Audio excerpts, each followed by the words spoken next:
রান্না বাড়ি কেমন হয়েছে দাদা ভাইয়া? জম্মের মজা আছে দাদা। তুমি কিন্তু বর্তা মর্তা হাতলা মাপলা খাইছেন, আজকে একটু পাঙ্গাস মাছ খাইবেন আর ভোগও খাওয়াইবেন। যাক আল্লাহ ভরসা। চলুন এখন তুমি এক কামের মধ্যে আবার আর এক কাম লই জানতে হরা লাগে। ঠিক আছে, এখন মাছগুলো ভাজিয়ে দিন। দর্শক, মাছ বাদামি কালার করিয়া ভাজা শেষ। এখন মাহা হরিয়া বুনু হরিয়া নিমু। পেঁয়াজ রসুন বাটা দিলাম, আদা বাটা দিয়ে আবার একসাথে স্বাদ মতো লবণ দিয়ে দিলাম, অল্প কিছু গরম মশলা দিয়ে দিলাম, একাত্রে হলুদ আর মরিচ, এই অল্প কিছু মৌ দিয়ে কষাই নিমু। হারা মৌ দিয়ে দিলাম, একটু হয়ে গেছে। এখন মাছ দিয়ে দিমু, মাছ দেওয়ার উপযোগী হয়ে গেছে।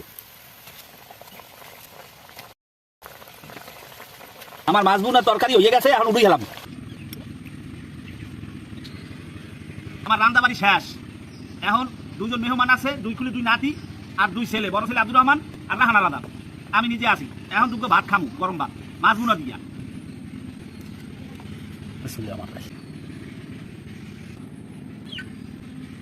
দাদা ভাইয়া বিসমিল্লাহ কইয়া খাওয়া শুরু করো, আল্লাহর নিয়ামত। বিসমিল্লাহির রহমানির রহিম। বিসমিল্লাহির রহমানির রহিম। বিসমিল্লাহির রহমানির রহিম। সুপার টেস্ট হয়েছে কিন্তু। রান্না বাড়ি কেমন হয়েছে দাদা ভাইয়া? জম্মের মজা আছে দাদা। হ্যাঁ।